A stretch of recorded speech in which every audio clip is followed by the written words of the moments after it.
Okay, we'll call this meeting the Jamestown City Council to order, our work session for Monday, June 6th. Clerk, please call the roll. Councilmember Sheldon. Here. Brackman. Here. Karuba. Here. Reynolds. Present. Faulkner. Here. Eklund. Here. DeVersa. Here. Russell. Here. President Bowles. Here. Thank you. Wonder why I'm dressed like this tonight, a little casual. We were outside for our annual battle of the classes tonight, so went pretty well. Did you get slimed? No, that's not good. No, it's not slime. We did manage to raise just under $9,000 for the UCAN Women's and Children's Shelter. So Wow. it was pretty good for starting to get back from COVID. We had a couple of years off, so that was a 42nd annual battle. So, okay. Anyways, I'm hot, sweaty, and I'll stick over here. We do have a presentation tonight. We have Twan Leaders here from Chautauqua Watershed to update us on the Chautauqua River cleanup project, so I'll turn it over.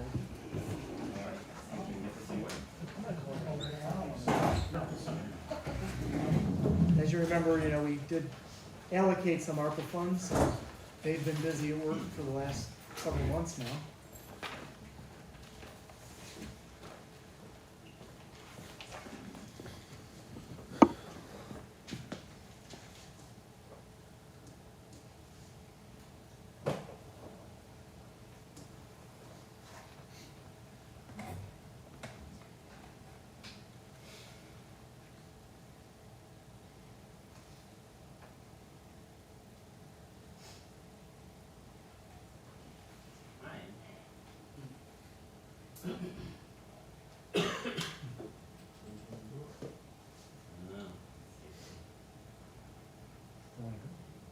Sorry about that.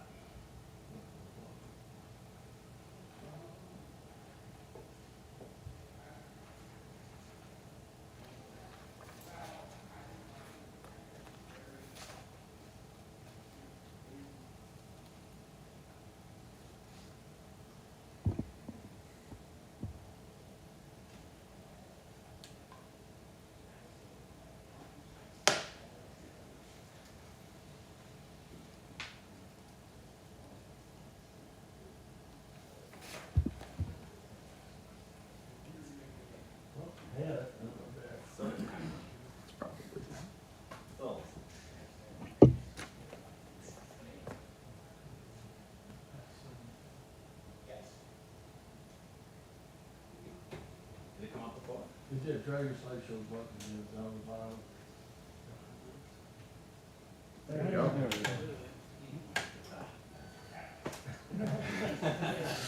Sorry about that. Well, thank you for having me. And I was here tonight, to actually give you a quick update on what's been happening so far with the other funding that has been allocated for phase 1 of this project. And I wanted to talk a little bit about the next steps of this project. And there's a lot of new faces here on City Council as well since the last time I did this presentation. But the overarching concept behind this entire project is that we phase it out into multiple phases over more than 1 year, because there's a logical sequence of steps that needs to take place to do this project right. And we started with the first one, which is really more of a damage control phase, trying to undo 40, 50, 60 years of just debris accumulating in the river and getting the river back into control so that we have a stable system to begin with. So just before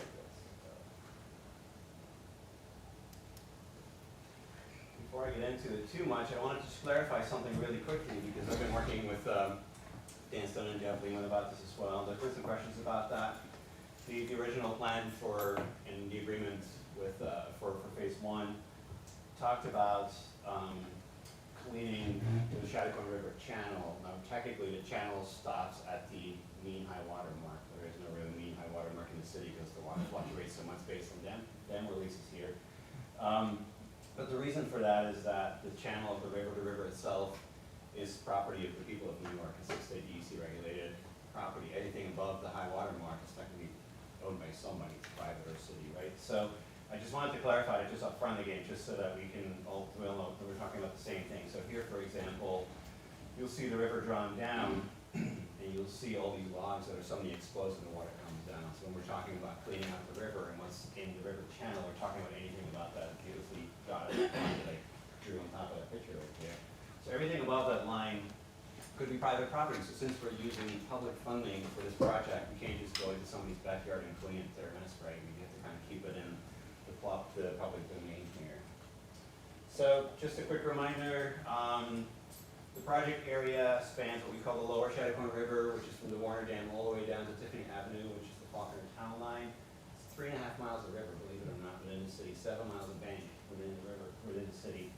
Along that stretch, there are 173 different parcels by 81 unique owners, so there's a lot of knocking on doors if we really want to get everybody on board, and it's really ultimately the plan to do so. But for this initial phase, the project really focused on the river channel itself, and anywhere where we go beyond the high water mark would only be on city-owned or city-controlled properties, because the city's obviously paying for this project. We started on March 10th. At that point, the water was really high still. We mostly could just prune branches and overhanging trees at that point. And we were still in the process of actually working with the city, with the BPU, and with the DEC to get permits to actually get into a drawdown regime where we can lower the river and be able to work in the river safely. When the water is that high, you cannot work in the river safely, nor could you even see most of the stuff that we need to remove because it's underwater, right? There are very specific restrictions on the dam use. DEC has additional close-out periods after April 1st to protect fish spawning habitat and such, so there was a lot of navigating going on. But after about a week and a half, we came up with an agreement, and we're fortunate to be able to work with the BPU to have an almost daily drawdown routine where we can draw down the river to the point that it wouldn't impact the DEC's concerns over freshwater fish spawning in the river. There would be enough water in the river still to keep everything flowing, stay within the legal limits that DEC has set. And at that point, we could really get started in earnest. So it's hard to see by now because all the trees have leafed out, but if you were driving around the city in the last 2 months, you would see these decapitated trees everywhere. So wherever possible, any of the dead trees, dead standing trees, we weren't removing any live trees, we're just cutting down dead trees. We're trimmed down to a point that even if the stump would fall, it wouldn't do any damage anymore to people or property, but it would still provide habitat for wildlife, and most importantly, we would not ever touch the root balls, the root masses that were in the banks, because that's really what stabilizes the shorelines. Once we had that regime set up, we kind of went back to the 1800s and thinking back about all the log transportation and the logging operations that used to take place right here. And since we had a good agreement with the DEC and with DPU, we were able to actually manipulate the river to the point that there was enough water in there that we can actually float logs, so we can actually cut logs into the water, drop entire trees into the water to a point that even entire trees were dropped and would go down just far enough that they wouldn't hang up on the banks and would still float. And we set up 4 different catch points in the river, different stages, working from the dam downstream. And from there on out, it was just cutting. So there were crews out every day, just cutting everything that was on the bank that needed to go into the water. Once it was in the water, cutting it into pieces that would float. In some cases, individual logs. In some cases, just huge debris piles. Just making it smaller. Trees that would fall into the river were cut in the river. We were using manpower as much as possible so we could get into places that you could never reach with machinery. And by the end of the day, we'd get the call from BPU that the dam would open up again, and we'd watch the water come back and watch all the logs flow downstream and get caught in the next catch point downstream like that. The other advantage of that was that we could do this without minimal disturbance to the river banks, minimal disturbance to the river bed, because nothing really hit the river bed at all. And we had several hinge-cut trees that were literally scissored over the river to catch floating debris like that in places where there was easy access with heavy equipment and cranes and such to actually pull stuff out of the river at that point. So in essence, we only had 4 places where we were taking debris out of the river, just creating minimal impact. So once we had log jams like that, or existing log jams that had built up over the decades, we would actually remove all of the debris from the bank, which is a DC requirement. You're not allowed to have any equipment into the river. Crane it right up from various places where we had easy access, and just stockpile it on the banks, and just get it out.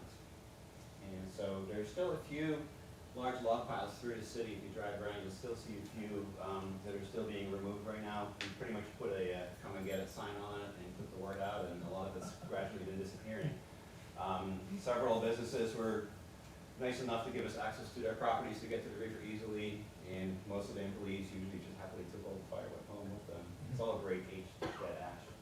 And you can tell this is by Dulster Metal. The only impact it would have on the bank over the entire 3.5 mile course is really 4 spots where we have a little skid trail, and that's about it. Everything else was taken out of that, really doing any kind of damage. Just to give you an idea of how low impact the entire operation was, this is one of the staging areas near East 2nd Street, and if you look in the circle, there's actually a goose nest right here. There were 4 eggs in a nest, and unfortunately we lost one of them, but the other 3 made it, so that's pretty good considering what's happening all around it. So I just want to give you some overviews of sort of the results of the work for the last 3 months. This is the access bridge to Dawson Metal off of Allen Street. There's a huge log jam underneath half of the bridge that would not let any water through. I don't think there's been any water going underneath that part of the bridge for decades. And now it looks like this. Wow. Yeah, so just for reference, I didn't put a person in here. That log jam is probably 10 feet tall, probably 10 feet wide, and probably 40 feet long. This is behind Jamestown Scientific. Some of you have come on a walking trip with me at some point and saw this log jam in the fall of last year. This is what it looks like now. Wow. Some of the logs, like the big one you see in the end, were left there on purpose, mostly just to protect the bank behind it, because we're not at the point where we're actually thinking about longer term stabilization. So a lot of the logs and root balls were purposely left in places to just manipulate hydrology. Hopkins Avenue behind Hope's windows. You can see the sheer size of these log jams is absolutely terrifying. In this particular place, the river had actually branched into 2 to avoid this log jam. Several other trees have come down. This is what it looks like 2 days ago. Yeah, it's beautiful out there. And this is Bigelow, where that goose was nesting, where we're just pulling debris out to. At this point here, actually, the river is cut out 4 different channels. So now it's back to 2. This is what it looked like a few years ago. So in all, we're done with all the cutting at this point. We're still cleaning up a few of the last log piles, and we still have one of the catch systems to pull out of the river, and after that, we were done with all the removal. The guys removed over 100 dead standing ash trees from the riverbank, and again, just you'll be driving around, you'll see dead trees standing, but they're not in the river channel. They're in someone's backyard or away from the river far enough that they weren't part of the scope of this project. And I couldn't even give you an accurate number on how many hundreds of cubic yards of logs we removed from the river, debris dams that were there that were taken out, places that blocked the river and caused the current to go into someone's backyard or into someone's business that now just flows where it's supposed to go again. So I'll be writing up the final report for this phase sometime next week, but essentially phase 1 at this point is completed for this year. So I'd like to talk a little bit about the next phase, but if anybody has any questions about the first phase, I'd be happy to answer. Did you get anything other than wood out, like shopping carts, steel Yeah, barrels? some time. The stuff we found was unbelievable. Yeah, there was one day, I don't want to get too sidetracked, but there was one day where we were waiting on the bank of the river after getting the call from the BPU for the water to come down, and it takes about an hour and a half after they close the dam to reach, the other side of the city. And we're waiting for the crews to get going with the cranes, and the water was going down, and the first thing 4 of us saw was a M&T Bank money bag that came out of the water. Well, everybody ran for it. There was nothing in it anymore. I did fill up an entire sharps containers with syringes, and yeah, the stuff we found was just unbelievable. Very well done. Thank you. All right, so then we have to go on. So I want to take a little sidestep here and talk about something that I kind of knew was an issue in the city, but it turned out to be a much bigger issue now that I'm actually really looking at it over the last couple of weeks. And it deals with one particular invasive non-native plant species called the tree of heaven. We have all kinds of invasive species in the city, and we'd like to remove many of them because they keep costing money to remove. They're pushing out the native species that do beneficial things to our environment and to our river. But there's one fairly recent arriver, and I'm not quite sure how long it's been here. It's been here for a little while at least. But it's getting to the point that if we don't deal with this right now, we are going to be in serious trouble. And Tree of Heaven, you can't really see it in the picture, but there's a little bit, that kind of light color stuff here, right here, that's Tree of Heaven. It's all along the river right now. It's a tree that came in a long time ago as an ornamental, but it's in Jamestown, it's been spreading. And what I've been finding out, just surveying these, is that we have 3 core areas where these trees have really gotten out of control, to the point that we actually have almost like a forest stand of these trees. These trees exude chemicals into the ground that make them outcompete everything else, and once you have them established, nothing else grows there anymore. They resprout from the roots, and they have a system of stress hormones that even if you try to cut one of these trees down, even if you just can, but especially when you cut one down, it sends these stress hormones into the root system, and it sends up 20 to 40 new young shoots. So every tree you cut, with the best intentions, it multiplies the problem exponentially. You get 20 to 40 more, and so on. So right there, that clump that you see right there, actually has a cut-off stump right in the middle of it. There was one tree that Dan and his crew removed because they recognized it as a threat to the environment, not knowing that that's what it does. And there's really, these things are really hard to kill, and there's really only one way to get rid of them, and that's by a very specific sequence of chemical treatments to kill them first, make sure the chemicals go into the roots, kill the root systems, and only then start to try to remove them. And it has to be done at a very specific time. You can see the size of some of these trees. There are areas near the fireman's training site, that bottom right picture, where, you know, well-intentioned removal over years has led to just a monoculture of these things, and we're getting to the point where these core areas are starting to unite. So if we don't do anything about this soon, all we're going to have left along the river is Tree of Heaven. The top right picture is on Harrison Street, right across from the Gateway Center too. So we mapped out 120 large trees at this point in the city, and I can't even tell you how many sucker sprouts are there, but there's probably pushing 1,000 at this point. It's still manageable, but you know, knowing what they do, another year will multiply. We'll easily double that number at this point. So this tree in itself is bad, but what makes it really bad is that it's the preferred host plant for the spotted lanternfly, which is another invasive that came in a few years ago in Pennsylvania and the Pittsburgh area. And these things are like locusts. They just multiply and multiply. You know, and Dan's not here, right? He told me at some point that colleagues of his in the Philadelphia Parks Department 4 years ago had to hire 20 additional full-time staff just to deal with the aftermath of these bugs, because when they sit in the trees, the sheer numbers of them, they excrete this honeydew, that sticky excretion that covers everything underneath it, and there's a black mold that grows in there. So 20 extra full-time staff were needed in the Parks Department just to keep the playgrounds and the parks open to the public. And the really bad part of these bugs is that they have a strong preference for fruits. And once we get these things here, our grape industry is going to be in great danger, really great danger. Any of our agriculture, any of our forestry is going to be in danger. So we have these trees here, in and of themselves, they should be removed, but the fact that we have these magnets which spotted lanternflies here, and we have a chance to remove them before the bugs get here, I think is worth seriously considering.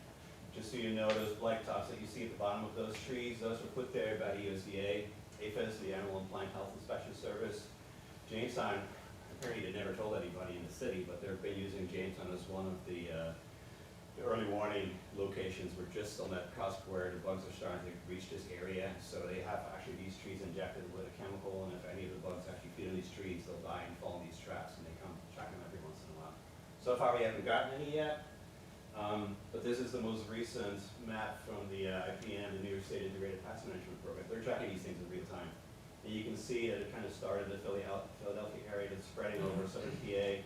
But if you look at the dots all around us, they're starting to get closer and closer from all sides. So having a magnet for these things right in the middle of the city in stands that are big enough that they're worth for these bugs to come to is really terrifying.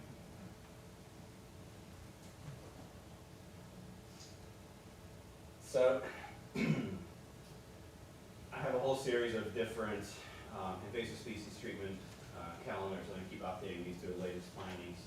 The top one is for Tree of Heaven.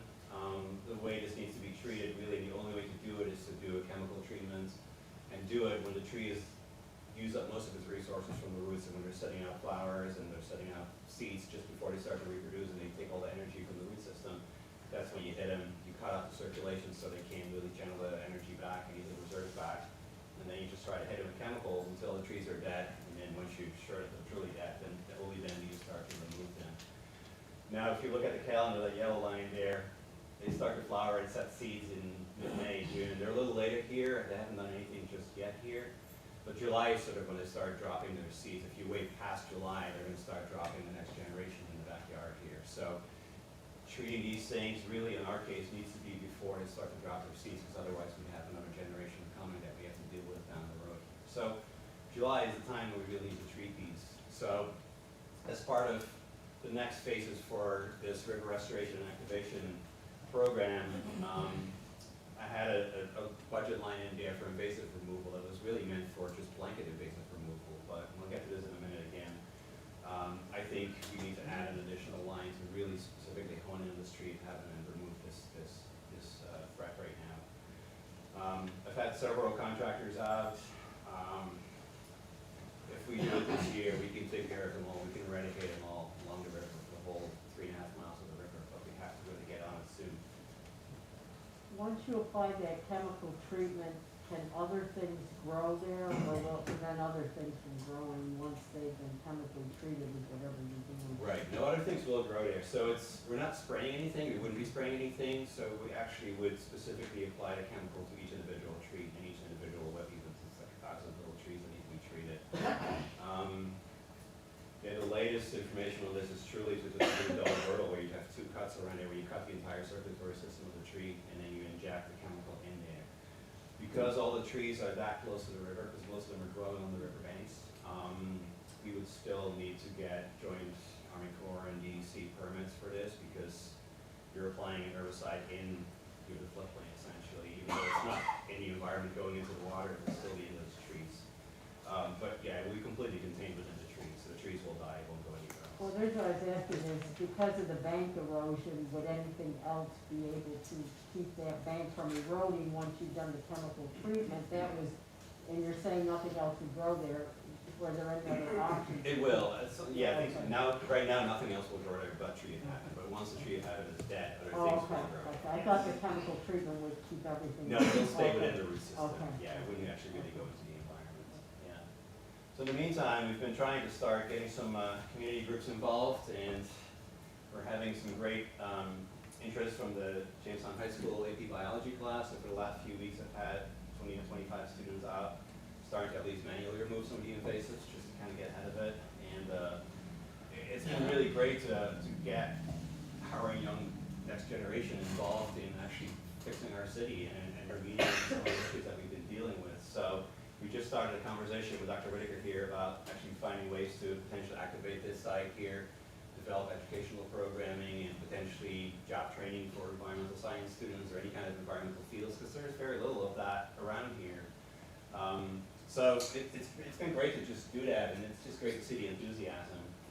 And of course, we had a hands-on Jamestown, so we had a separate site a few weeks ago right on the river too, just to clean up a little section, and we just made a haul out there. There was so much stuff in there, so we see a lot of familiar faces getting involved. I think we got 2 truckloads of stuff out of the river here. Yeah, that's when we pulled out shopping carts. Yes. It's fine, we were finding shopping carts and cart stopped around it. So to go back, this was the original budget that I put in front of you during my earlier presentation, and I forgot when it was, January or December, somewhere around here. So essentially 5 phases. Phase 1 for year 1 we just completed.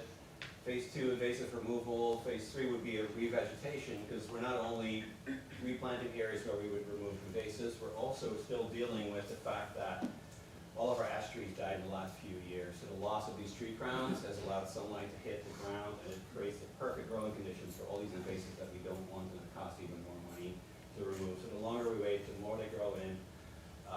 Yeah, if we start removing the tree of heaven too, in some places that's the only thing that grows there. So there too, once you start killing the trees, you can't necessarily remove them right away, but sunlight will come in and it opens up a whole canvas for other invasive species that are already here to move in as well. So revegetation with the exposed banks to stabilize the bank, to get these root masses going and grow everything together again, using native species this time around, is critically important.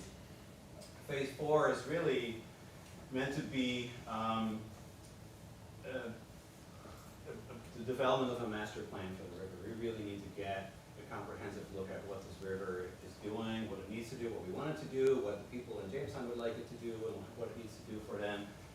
And at that point also, that would be an opportunity to get private landowners involved, people who own property along the river who haven't benefited from these ARPA funded programs so far, but also contribute to some of the challenges that we're seeing right here. And initially I put in an emergency bank stabilization contingency for phase 5, because at that point the river water had been so high we actually did not truly know what was underneath it, what we were going to find when the water came down.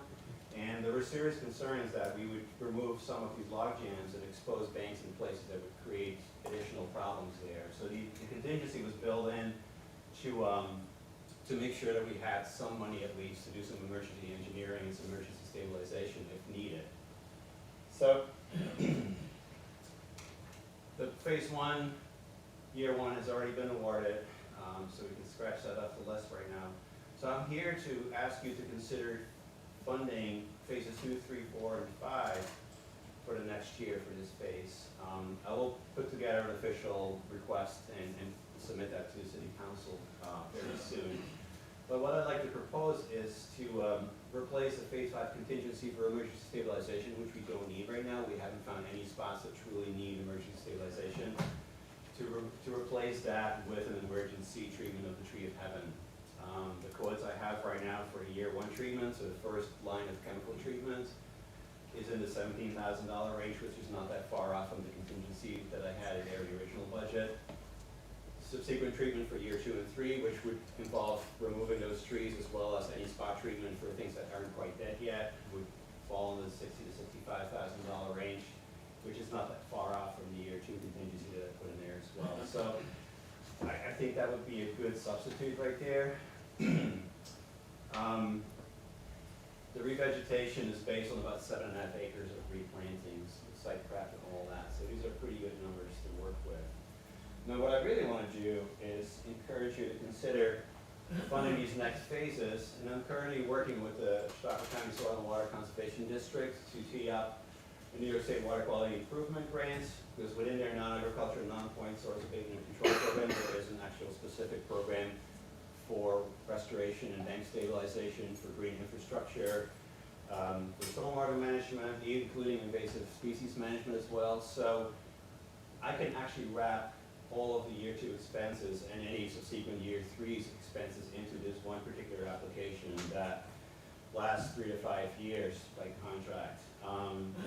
And if the funding for phases 2, 3, 4, and 5 for year 1 were to be awarded, it would give me, I just put kind of the numbers there really quickly, it would put me in a really great range for the match requirement for that particular grant. I've been able to raise $21,000 from external sources already through the Chautauqua Center and Commons Engines to start working on their property. I just put in a request to the Jamestown Public School for us to get 3 years of roughly $25,000 funding to restore the Board of Education site.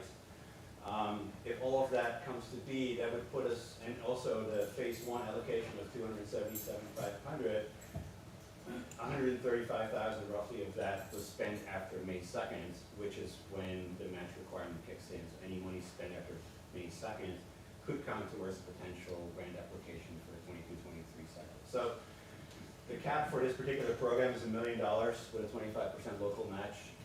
So if you were to have $340,000 already invested, we're well over the 25%, which really means we could push this grant application and the projects that we can fund with that towards the $1 million range at that point for next year.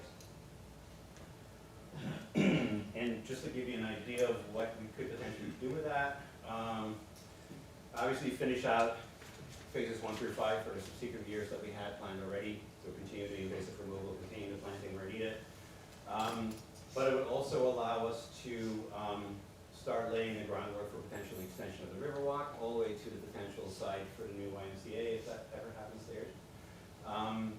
We're already working with the Chautauqua Center and with the Zion Tabernacle on the other side to actually allocate areas along the river to green those up and at least create the space for a potential riverwalk going forward. The actual pathway is not necessarily something that could be funded under this program, but there are additional grant opportunities out there, like the Department of Transportation has a transportation alternatives program that would be a good match for something like that. So the initial investment that the city could make could lead to $1 million or close to $1 million of additional investments, which then could lay the groundwork for a whole bunch of other grant opportunities there. We haven't even looked into climate resiliency grants. We haven't even looked into education opportunities. We haven't even looked into other green infrastructure grants. So I think the time to keep allocating funds and to leverage these funds for additional project is now. We're so far along already. We're into it right now. So I think we need to keep going here. Yeah, so the idea is to really see, based on what's achievable within this grant cycle, to do as much stabilization and green living shoreline principles as possible, leading all the way up to the potential Y side at this point, and some potential activation of some areas as well. That's all I had. It's a bunch. So happy to take questions. You discussed the invasive species, including that tree of heaven. What would your plan be if some of those species were on private property that you mentioned? The hope is that in a phase 4, where we can actually have an additional funding source to pay for some of my time to go work with private landowners and get some community buy-in and get some forums together, get people together to talk about this, and creating the opportunities for a hotline of sorts for landowners on the river to get involved. We can't do it for free, but once you have crews out there, it's so much more cost efficient to treat multiple properties at once. So I think that if there's a way to sort of lump several properties together and just have contractors coming out and doing them all at once, for a fee to just cover the cost of the private properties, I think that's probably the most efficient way to do it. I'm hopeful that some of the larger property owners, like Hope Goodness, for example, are willing to just kick in some money and just make it happen. Because they own a lot of land there. If their property does not get treated, then it's pointless to do anything, because there would be a hot spot for the invasive to come back out again. So we'll definitely have to have lots of conversations with those kind of folks to make sure that everybody gets into the program. But I think with the progress that we're seeing already and the community response that I'm hearing already, I think that people are more and more inclined to get involved in this.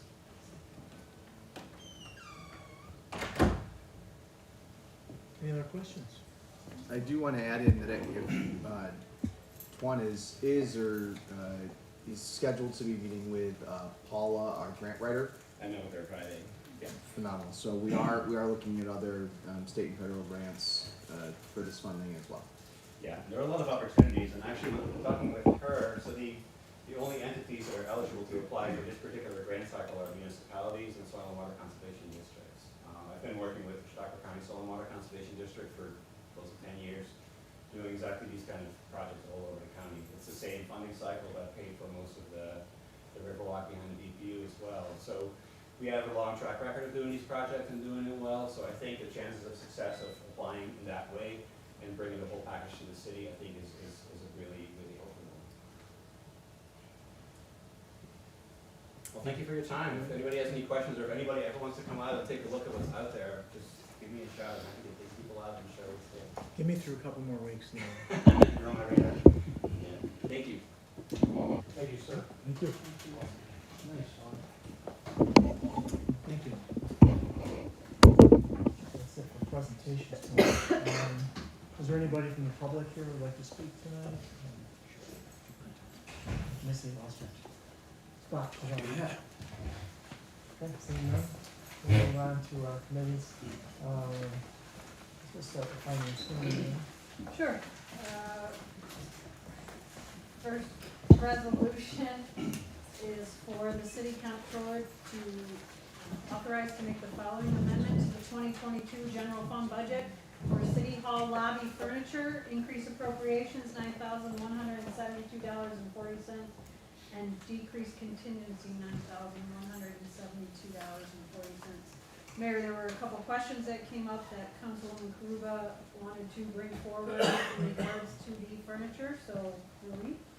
Okay, looking at it, I had concerns that the furniture, the chairs, did not look like they had arms, and for people with mobility issues and seniors, It would be very difficult to rise from a seated position with at least some of them not having arms for support to push off. I had questions about whether the tables that were selected would accommodate wheelchairs or scooters. We have a lot of people using scooters now. So those were the two. I did not see any chairs that had arms, and if you've ever been around seniors or people with mobility problems, almost invariably use the support of the chair to get upright once they sat down. So that was my question, and from the diagrams, if these are indicative of the chairs, I didn't see any that had arms that would be able to get up from. So We can, what does it indicate? yep, we can certainly send you the various models for you to look at. I think some of the chairs around the tables did not have arms, but some of the larger chairs did, but we will send you the full list of it. There is a handicap accessible areas that already exist as part of counter space, and so we're leaving those things available and open. I don't know how high the table is right now, but we'll double check and get you that information. Thank you for those concerns, though. Other than that, it was agreed.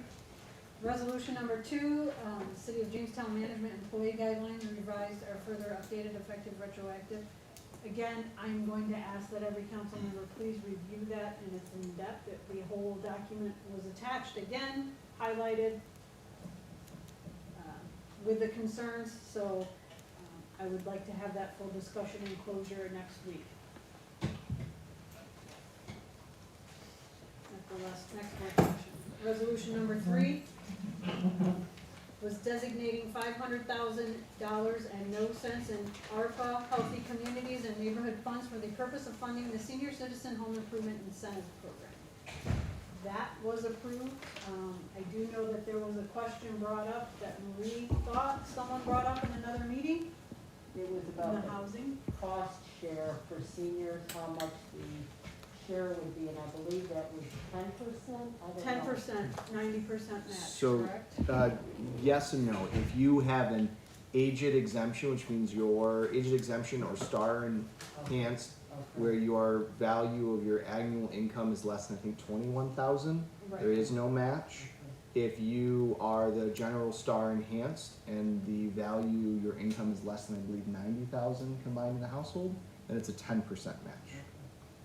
So for those that really do not have the funds to make some of those repairs, there is no match required. And the other question is, would the senior have to put the money up front to get reimbursed, or how would that work? That was the other question. So we've talked about it two different ways. One, just having the bill submitted to the city and the city would pay, or two, reimbursing the homeowner. So you know we're flexible to do it either way. Certainly, if you are in the position where you don't need to do a match, there's probably not a lot of upfront funding there. So we're happy to look at both ways. We're trying to be flexible with our seniors. And I appreciate that, because I think the concern was someone in that lower range might not have the funds Yep. put up front to pay for the improvement. Yep. So we yeah, certainly no, can I do that. appreciate that, and I apologize because I came late into the meeting because of another meeting, but I caught the tail end of the conversation, but there were concerns, so thank you for clearing that up. Did we address all the other issues on that? I think we've gotten a few other comments from council members. I think we addressed concerns. Okay. It says owner occupied, that's clear. Yes. And I believe it's up to 3 units. The only, home improvement projects, are we, and it mentions garages, I know some of our other grants exclude garages because they're not living spaces, so are we including garages on this then, just for clarity? Yeah, this one is a larger, more open program. So yes, it would be included.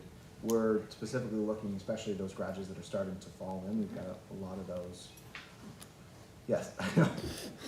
Councilwoman Crew was like, yes, I've seen them. Well, that's why I wanna make sure that word gets out, because Sure. a lot of times people think that is totally excluded, so. First, Okay, resolution number 5 is, authorizing the City Council of Jamestown, City of Jamestown to adopt the attached EMS billing policy for the City of Jamestown effective immediately. That was approved, and that's to help address the billing overall issue. For clarity, there is caveats in there for financial hardship and all those other things that is addressed in here. That was one question I made sure was included. Resolution number 6 is for the hiring freeze in the police department. It is to provide one clerk 2 position, and the position is vacant currently due to a resignation. Funding is provided through the Jamestown Police Department budget. I've asked Ryan to send everybody the, I have it here. Ryan, you didn't bring it for everybody, right? Correct. So I've asked Ryan to send this information to everybody with a full year position, but the grand total for the rest of this year is roughly $23,812.15. That includes the half-year salary and all benefits. Any other questions or comments as it specifically relates to that position? Resolution number 7 is that Mayor Sundquist and Chief Jackson be and hereby are authorized and directed to enter into a purchase agreement with Crime Point of Camarillo, California for 6 utility pole transformer surveillance cameras in the amount not to exceed $75,900.00, subject to the approval of Corporation Council as to form. And then the funding for this is partially paid. The 4 cameras, which amount to $50,000 and $600, will be paid through the ARPA funding, with the remaining $25,300.00 to be paid through federal drug seizure funds. That was approved. I personally have benefited greatly for calls from constituents about issues involving surveillance cameras. I think this is a great tool to help the police department and help with many issues throughout the city, so. If I may, just to note on this one, this is a very specific product. So there was not a bid, because it's very specific to the type of law enforcement. So just to give the heads up to the council members on that.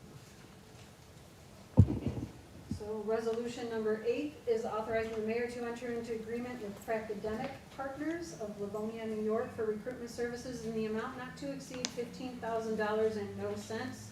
This is funding for filling a position internally in the DPW, and this funding is going to come from the contingency account.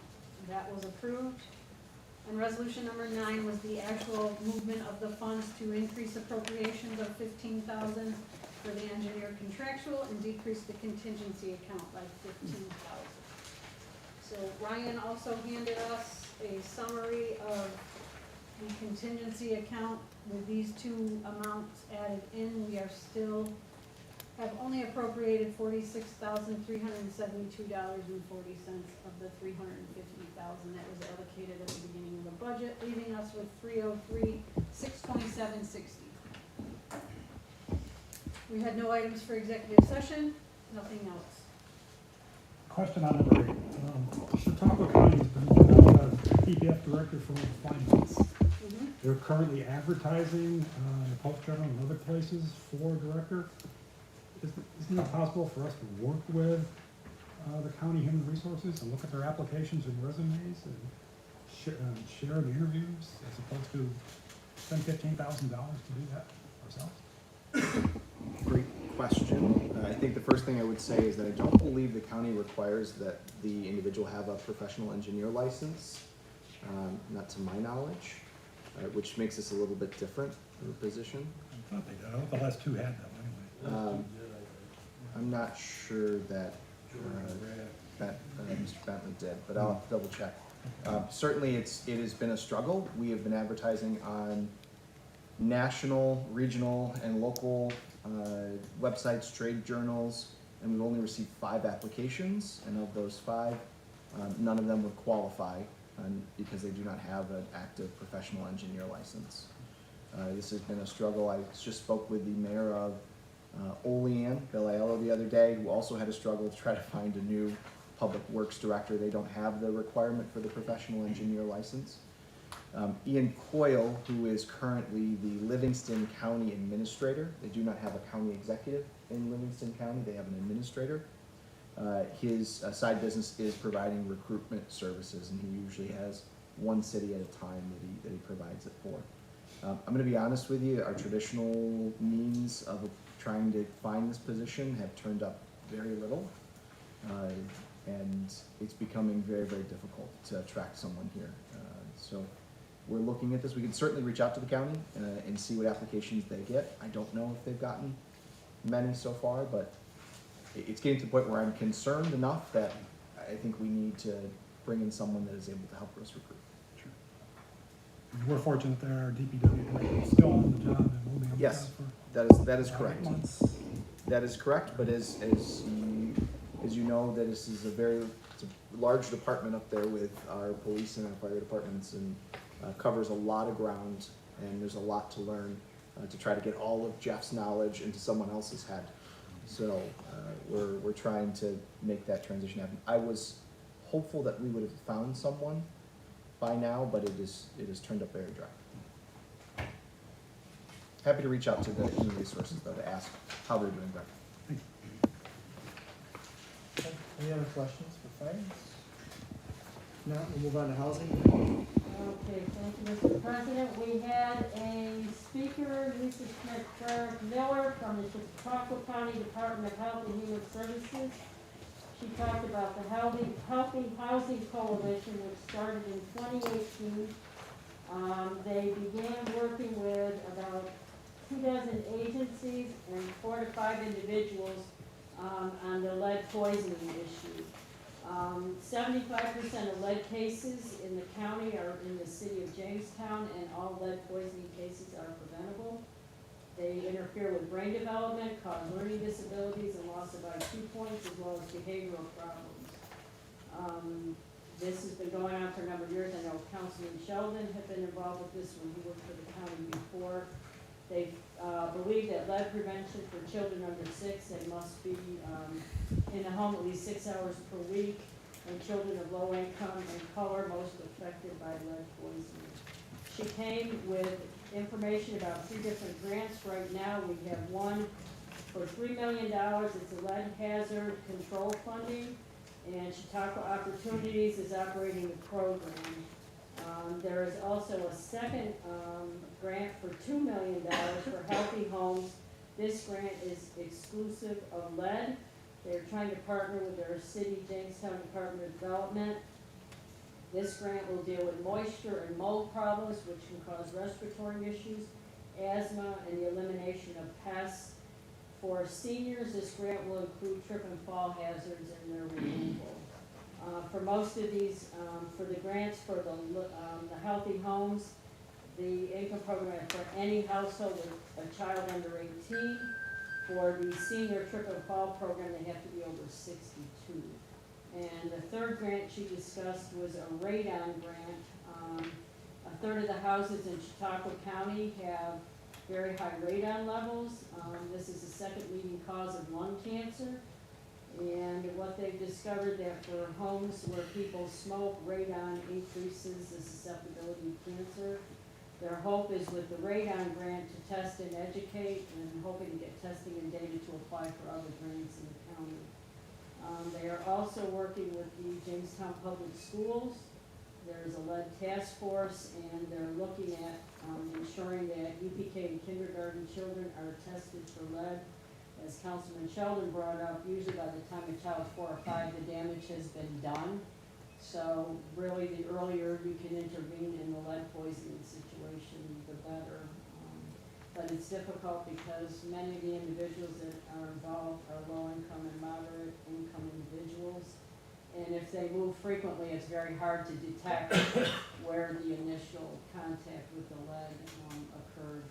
But it looks like there's a great deal of funding for homeowners, and in situations with rental properties, as long as the landlord's willing and the tenant, there's a cooperative effort, they will work with them to try to remediate and remove the lead. So it's not good news on the propensity or the number of homes that have lead and radon, but the fact that we've been able to get this amount of grant funding can help a lot of people to remediate the problem and make the home safer. So that's the extent of the presentation. She's also willing, and we have discussed having her come back for a more in-depth discussion of what can be done, how we can work together to try to deal with improving housing in the city of Jamestown, and we look forward to that, but it's a necessary discussion. It's just very difficult to do it in the confines of our very brief housing committee meeting, even at a half hour. There were many questions that were being asked, and I think it was something that we really haven't really directed our focus. We've had many issues about code enforcement and how do we address these issues when they're affecting so many homes. So more to come. Will be anyone that's interested, we'll try to get her to come back in. And she does have regular meetings of the Healthy Homes Coalition, and everyone and anyone's invited to participate in those. So, any questions? Okay. That was it from housing. Thank you. Move on to public safety, Brent. Thank you, Mr. President. We had a resolution to install one new 150 watt equivalent LED light fixture and BPU pole 17415 on Crossman Street. That is approved. The next three resolutions were all approved through finance. First one to adopt the EMS building policy for the city of Jamestown. That was approved.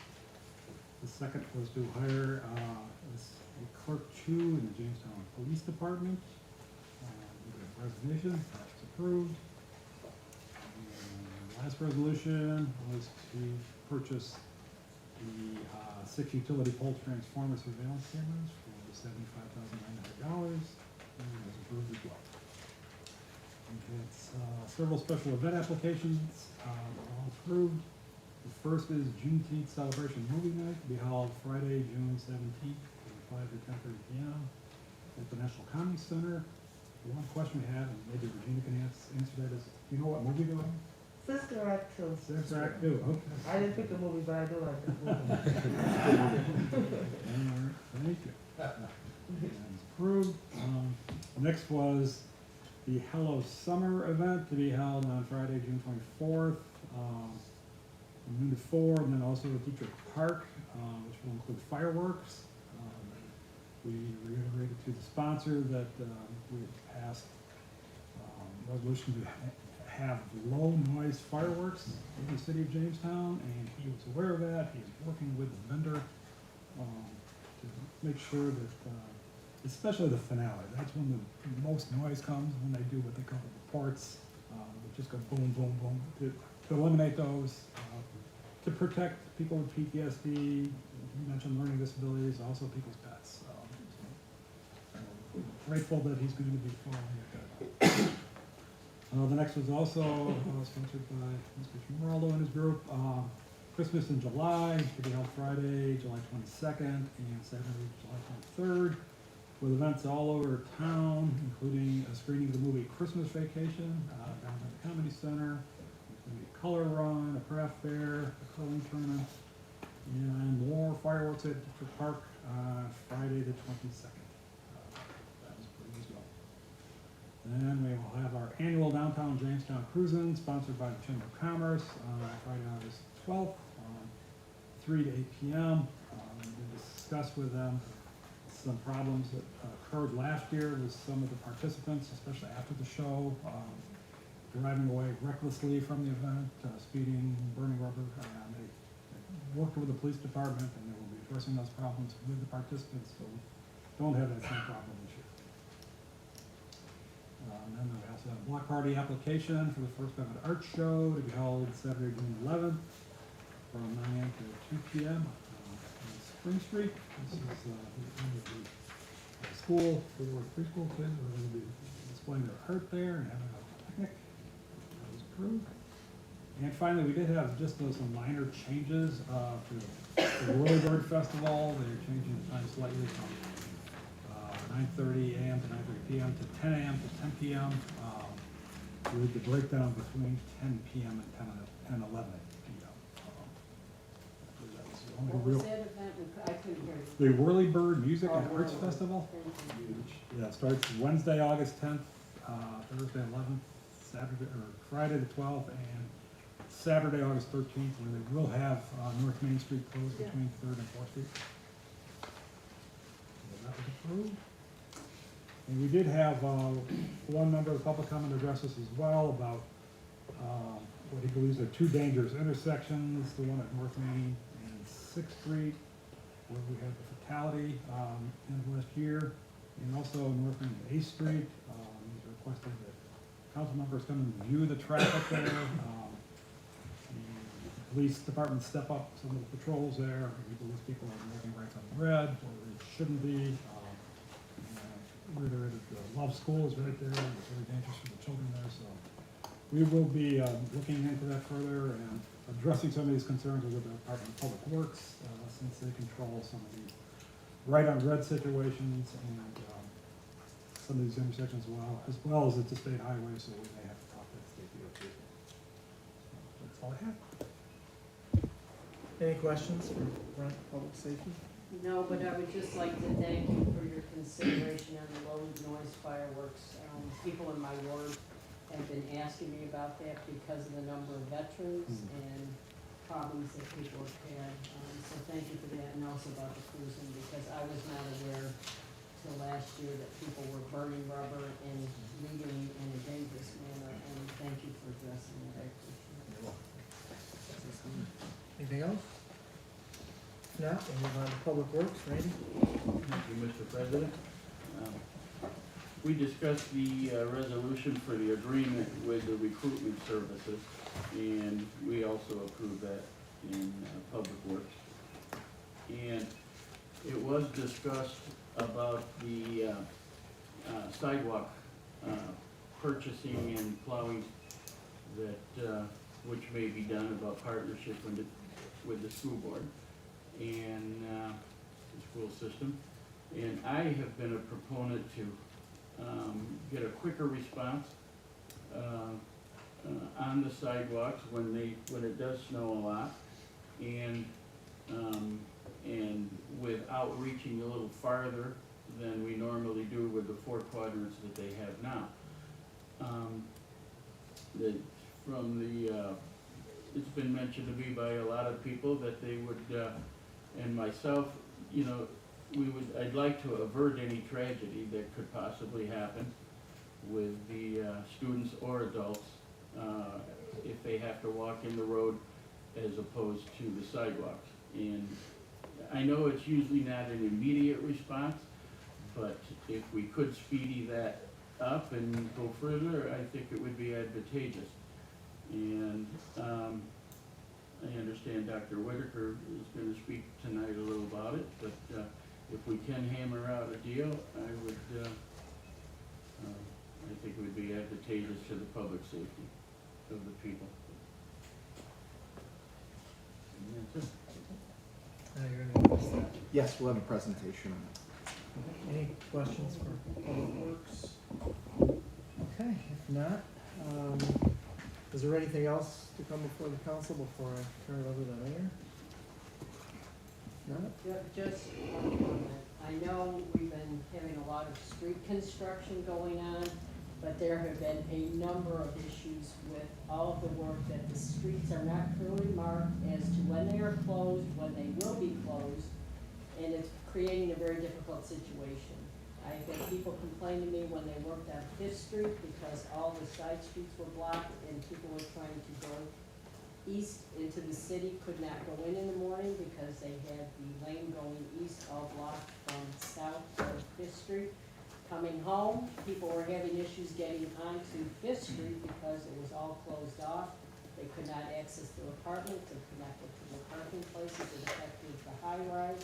It affected individuals who live along the section between Jefferson and Washington in particular. But my complaint is that the streets were not marked. They did the same thing on Halleck. They blocked up all the side streets, and they only did 2 aprons kind of to the streets entering onto Halleck, and the people left all the cones up, and people were not notified. People could not get onto the streets.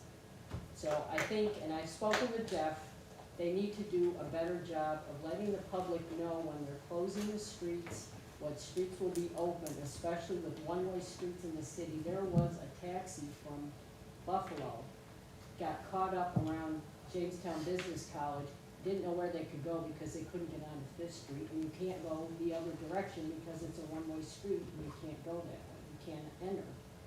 So whatever can be done to address this issue for people who are trying to drive, we've got a lot going on, I understand that, but people need to know before everything's closed what the routes are, just like they do for parades and other events.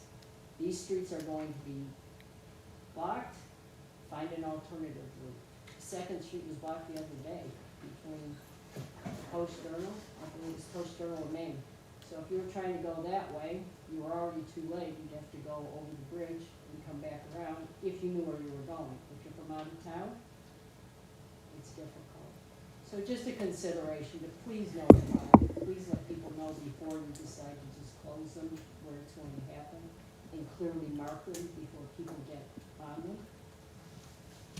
Councilwoman Kruger, just to add on to that, we appreciate your comments, and obviously, as you know, this is a large amount of street work this year.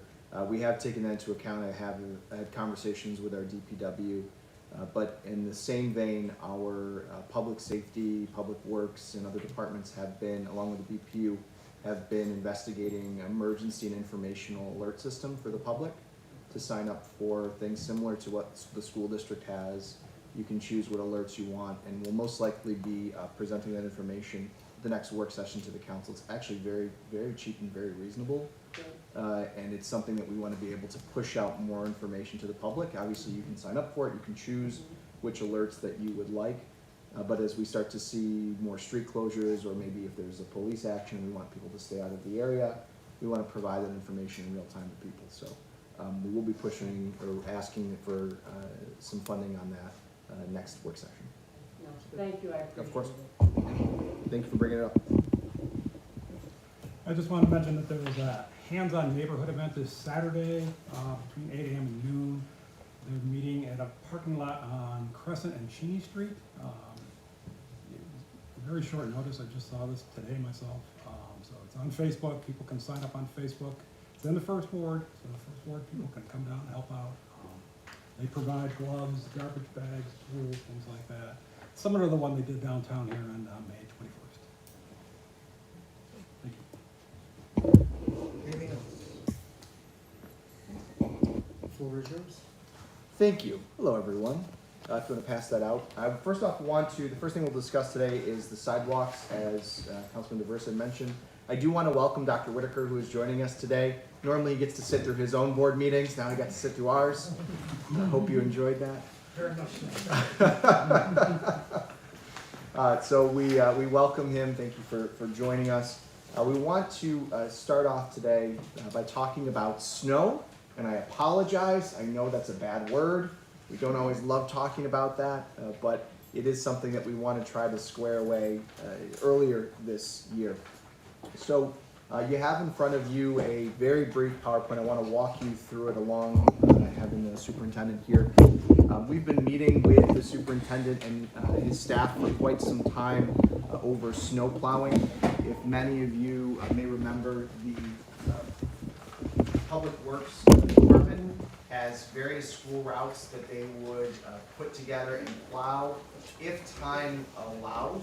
After we had streets, in many cases we would get successive snowstorms, and we would not have the opportunity or the time to plow some of those sidewalks.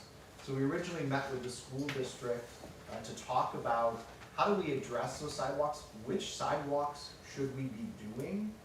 As we learned, not all of them were necessary based on where kids were coming from to school. And the superintendent and I, along with our staff, were trying to figure out a way that we could try to get the majority of the city plowed to allow kids safe passage to school, so that we don't have to see them walking in the streets because sidewalks are unshoveled or unplowed, and we're able to get them to and from school safely. So with that in mind, we've kind of come up with a basic framework for an agreement. We're talking about this now because it does require some funding and some actions that need to be done before the snow hits. Again, with the dirty word, I apologize. But this is an opportunity for us as a city to really focus on kids and getting them to school, and also ensuring that our people can walk throughout the city. And so it's got a 2-for-1 approach. So Zach, go to the next slide. The idea is fairly simple. The city and the school district will engage in a shared services agreement. The school district would use their capital funds to purchase 2 new sidewalk plows for the city.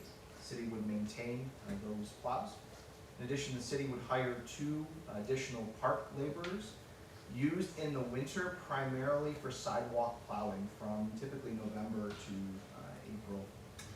They would be used as parks employees for the remainder of the year, but they would run a separate shift. They would run a 4 a.m. to noon shift. That is what we're estimating at this point. The superintendent and I talked about, there's some other potential hours and options. There are some concern over noise, so we're trying to find a good balance of when to run them. But they would run 3 different routes. One is a primary route, which are main routes that the school district has identified, where most of their kids in a given school area come in from. Secondary routes would be additional ones that we would normally plow, additional school routes. And the third route would be even farther.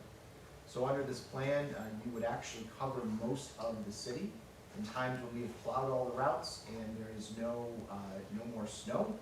There are still parks employees, so they would be continuing to do downtown plowing, they would continue to do one-way streets, things that the Parks Department already currently plows. An agreement would be set really for review at the end of 2026. The use of this for us would be utilizing some ARPA funds for at least hiring these parks laborers.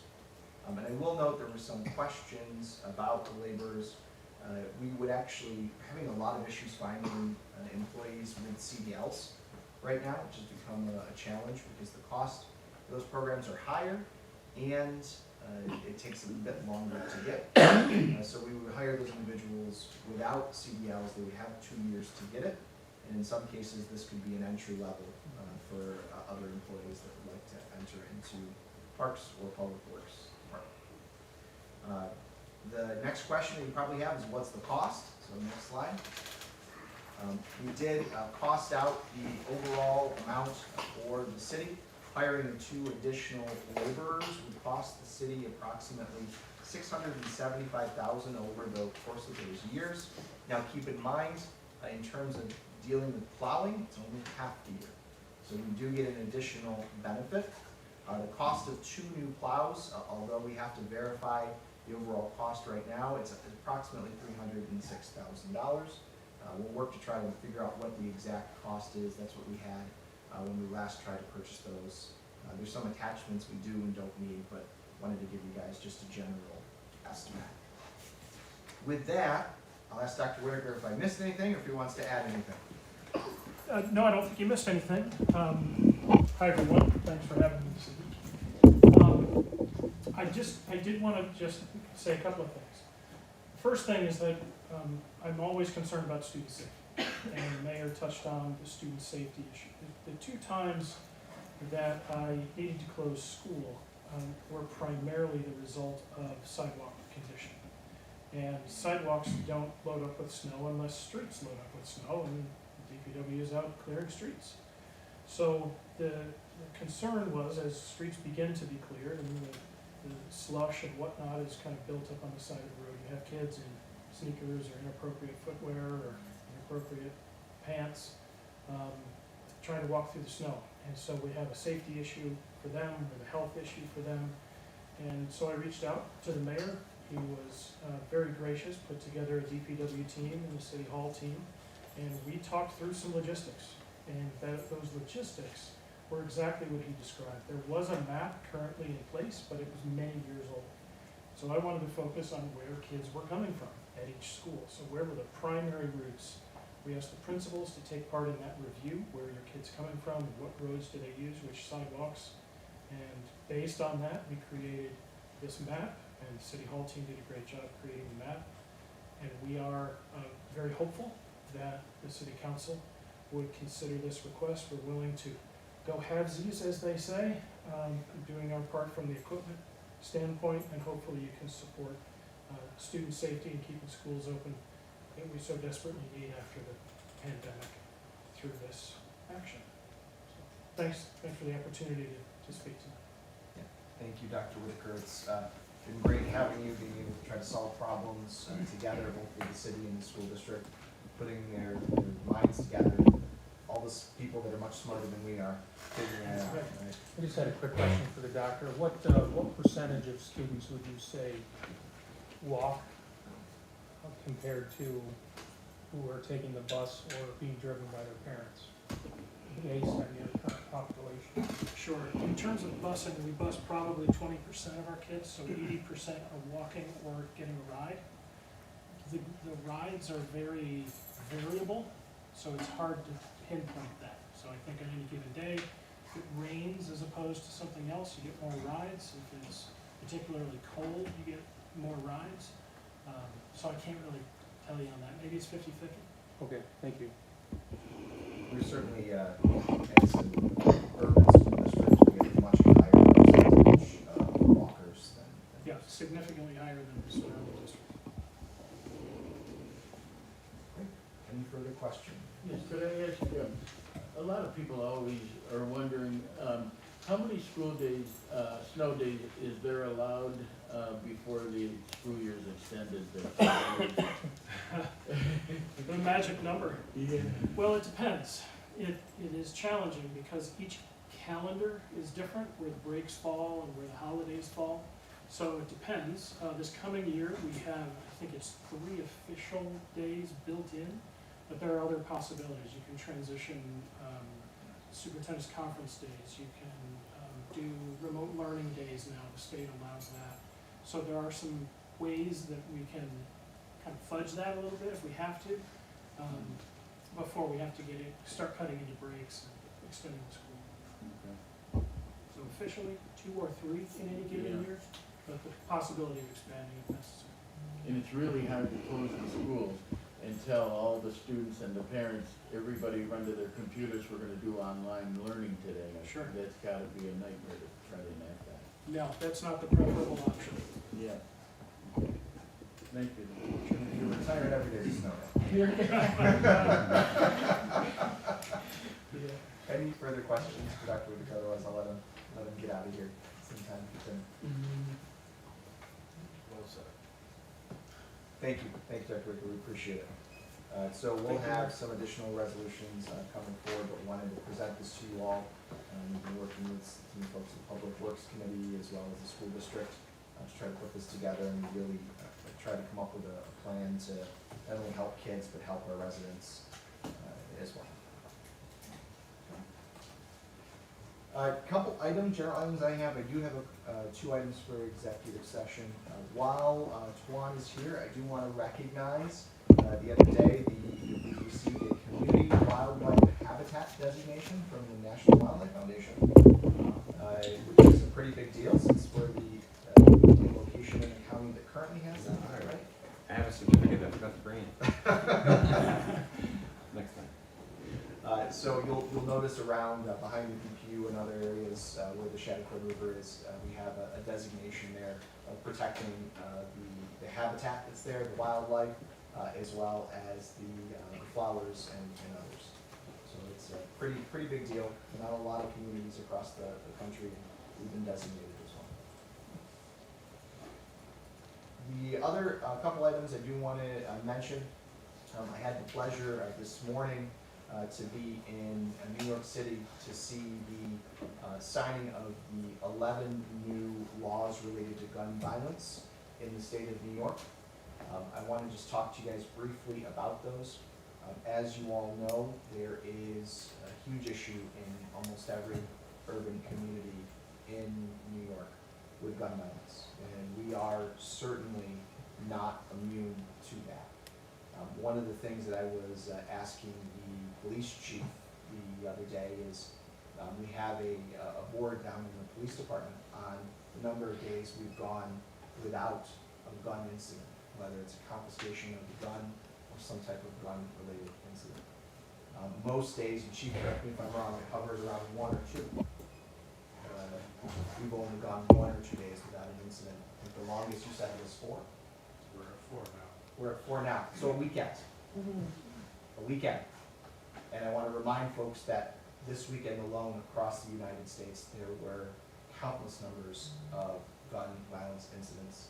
15 people dead, almost 60 people wounded in various incidents across the nation. So it's here, it is in the city of Jamestown, and it's something that we need to address.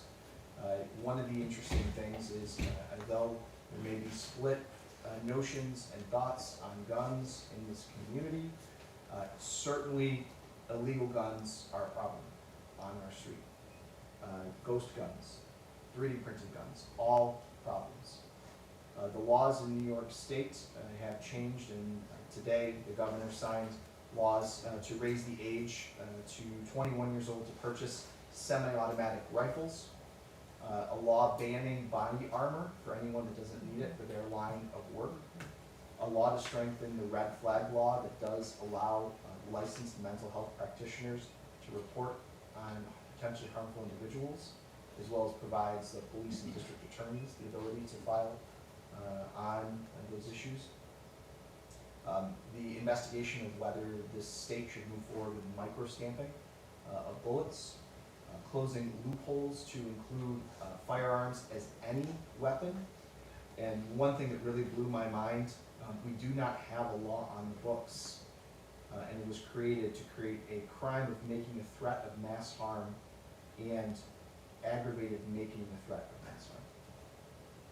Those were added today, as well as database sharing for gun firearms between state and federal partners, and legislation requiring social media networks to have a policy on responding to incidents of hateful conduct on their platform. As many of you remember, in Buffalo, and I joined Byron Brown today, one of the issues we had was the whole incident was put on social media. And where was that ability for that social media site to flag it and pull it down? So these are just some of the laws that were enacted today. We're hoping that this helps the city reduce some of the guns. It is a small step, although there's still a lot more needed in terms of mental health and additional support. Trust me, we all agree that there needs to be more funding. This is a small step towards that. And we do hope that our federal partners will also start to critically look into the issue of gun violence. As mayors across the country, I can't tell you, every day I get an email from our mayor's group about gun violence, and we're trying to do something. So I want to just let you all know that we're trying very hard to be a part of that and to reduce those issues here in the city. Now, since I was kind of down on that, let's talk about some fun stuff. The Summer Parks program, there'll be some more information coming out about that. We were concerned we weren't going to have enough individuals this year, but it looks like we may be able to run 2 sites for the Summer Parks program, given the number of individuals. We'll be releasing some more information about those sites as we finalize those hires. And I do want to also let you know, as a really just interesting story, you all know we plant flowers across downtown, correct? You've all seen them. We've got some wonderful people that manage those flowers. But inevitably, we always plan that someone in the middle of the night pulls out those flowers and then takes them home and does whatever they want to do. Every year, we have to purchase additional flowers. They usually pull out the City Hall ones at night. They haven't done so recently. However, Dan Stone shared with me the other night that there was some plants that had been removed downtown, and someone had replanted other flowers in this place. They pulled out the flowers and put in geraniums and some other things. We don't think those are going to survive or stay alive, but it was the first time, as Dan had mentioned, his time here in the city, that someone has taken the plants and replanted leftovers that they had. So, I thought you'd enjoy it. They didn't like his choice of flowers. They did not like his choice. But they're all- But, you know, there's some things that I get to learn in city government, and one is the fact that people steal our flowers. It is always an interesting thing, I thought you did a good job. On that note, I do have two items for executive session, one relating to a contractual agreement and one relating to personnel matter. That's it. Any questions for me? Well, actually, I have one for you, because somebody left flowers in a grape, plant on the porch of our office. So, maybe they're making the rounds, we don't know where they Maybe they're came making the from. rounds. But we didn't get any taken, we got them left. Mr. President, I had an issue for executive session under personnel. I just needed a couple minutes. I will move to go into executive session to discuss the items as they were mentioned. So we have no action to be taken. No action to be taken, two items under personnel, one with contractual. All in favor? Aye. Opposed? We're in executive session. Great, we could have,